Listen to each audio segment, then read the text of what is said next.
This is the 91st minute. Tottenham away to Brentford for their season opener, finished in a 2-2 draw.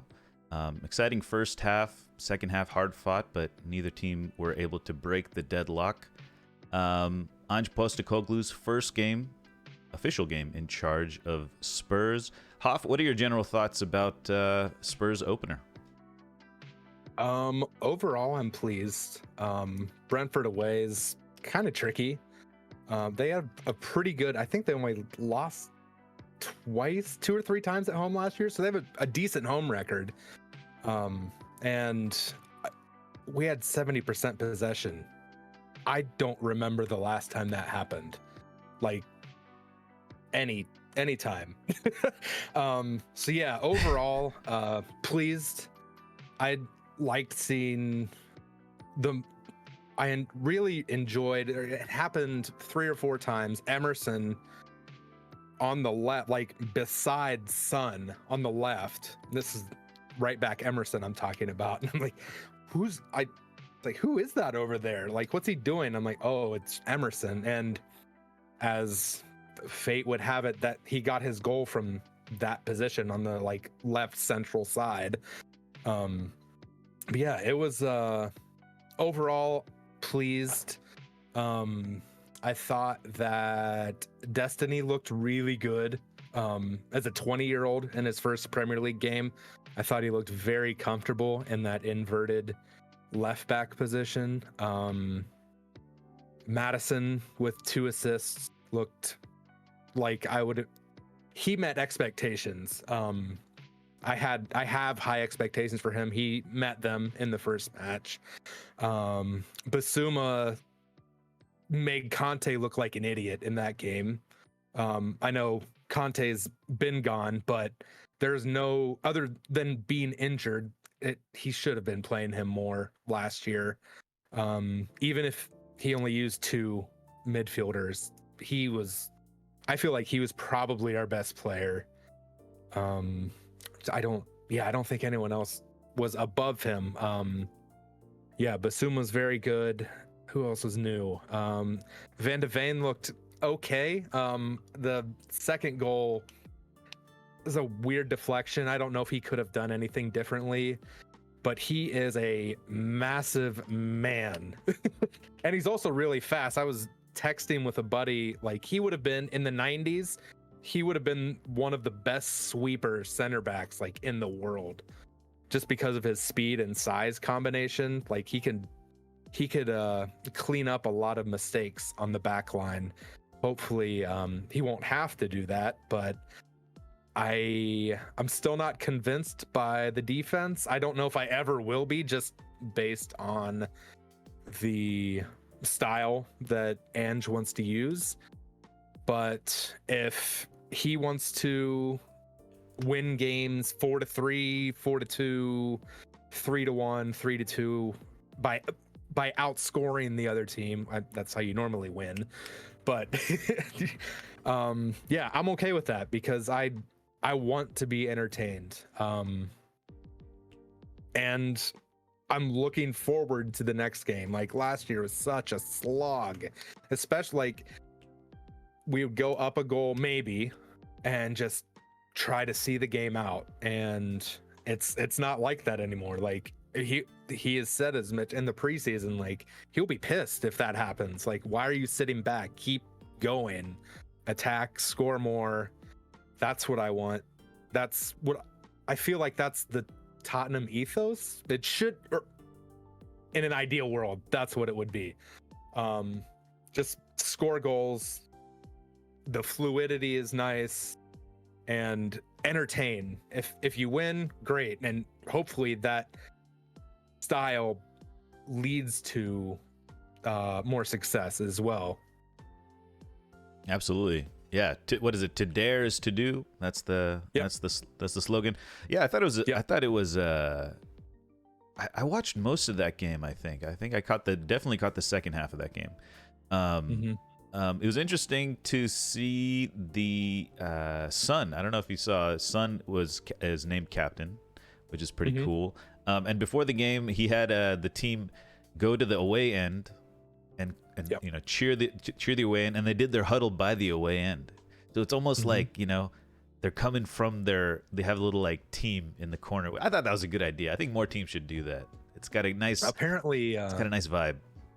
apparently he texted Madison, who's one of the vice captains, the night before, Son being he, with that idea, like, oh, when we do our pre-kickoff huddle, let's go down and do it by the fans. And he's like, oh yeah, that's a great idea. And unfortunately, there was like a 10-minute delay after that.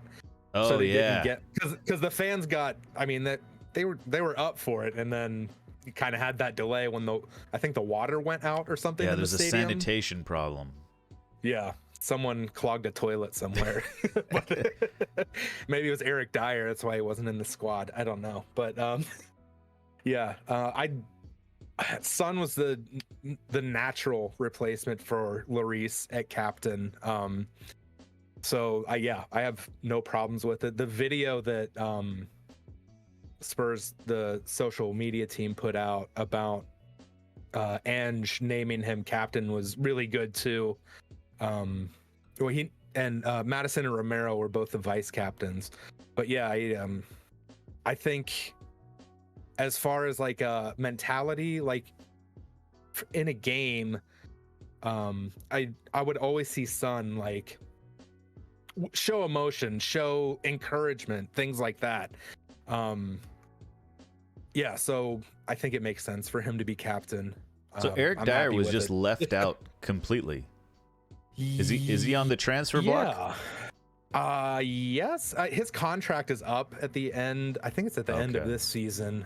So I think I don't know if they're going out of their way to sell him, but if an offer comes in, they're not gonna hold on to him tightly. That's the feeling I get. I don't know how badly if he wants to leave. Gotcha.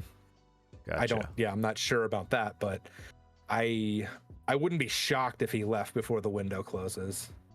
Okay.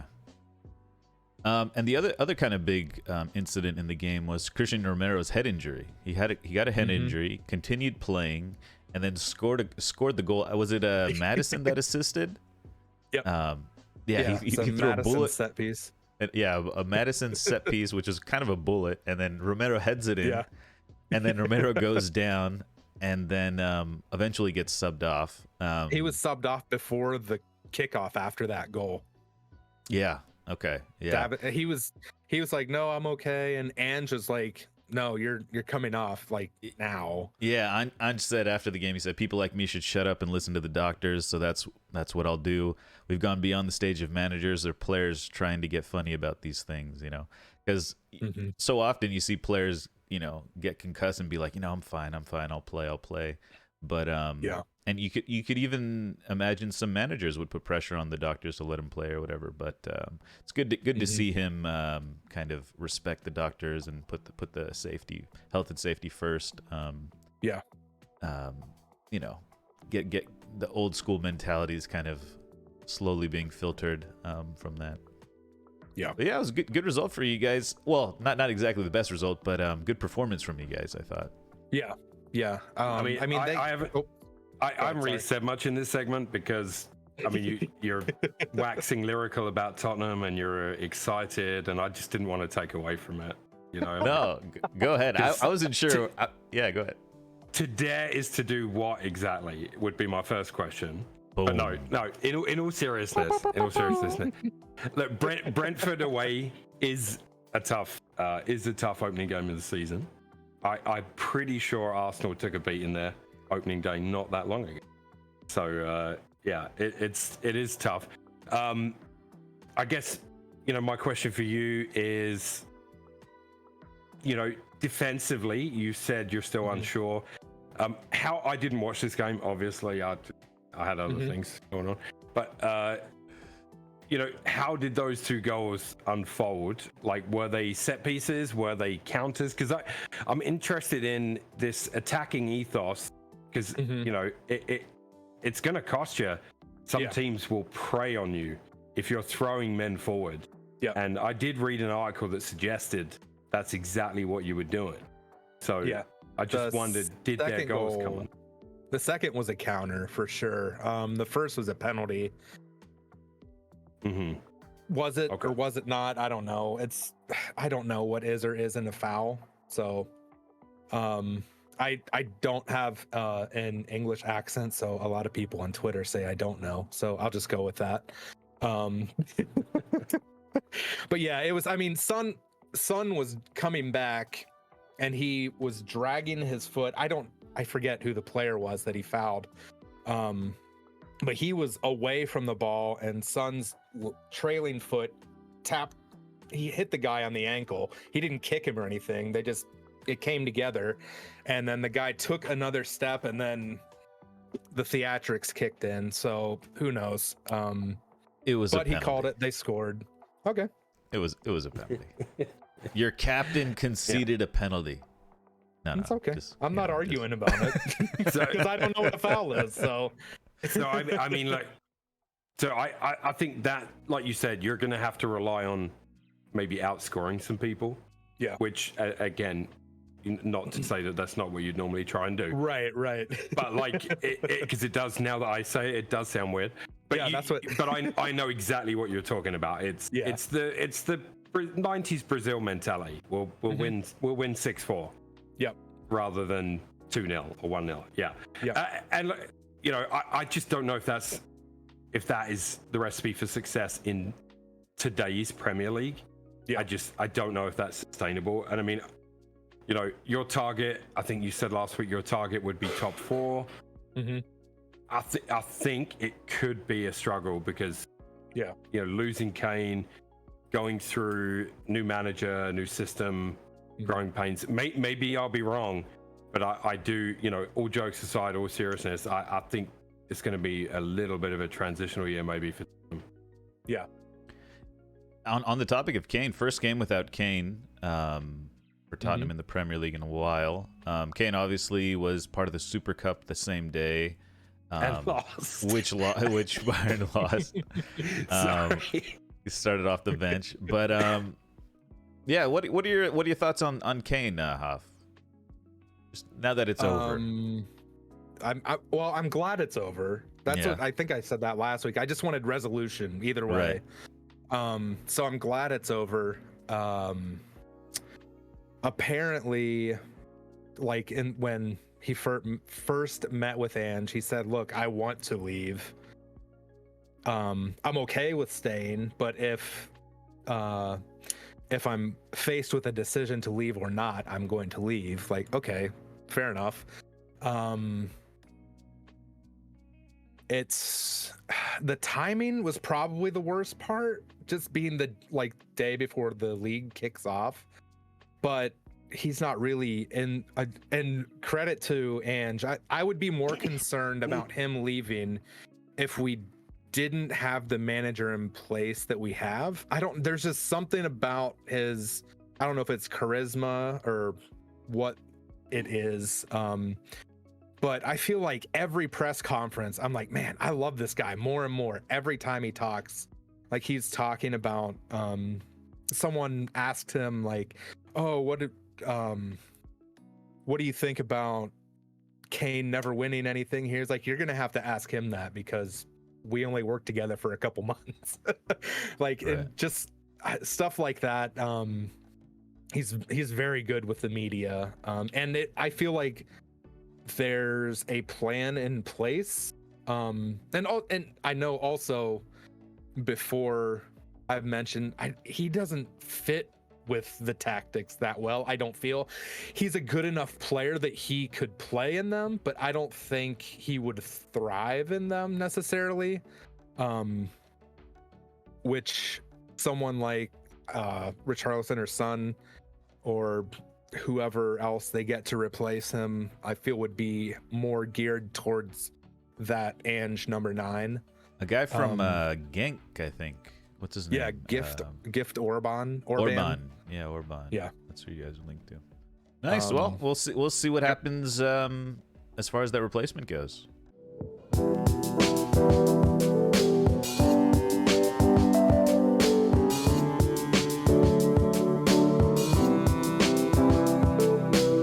Hey there, hope you enjoyed that video. If you did, consider subscribing to the 91st Minute here on YouTube. Also, feel free to use the links in the description to follow us on all social media platforms.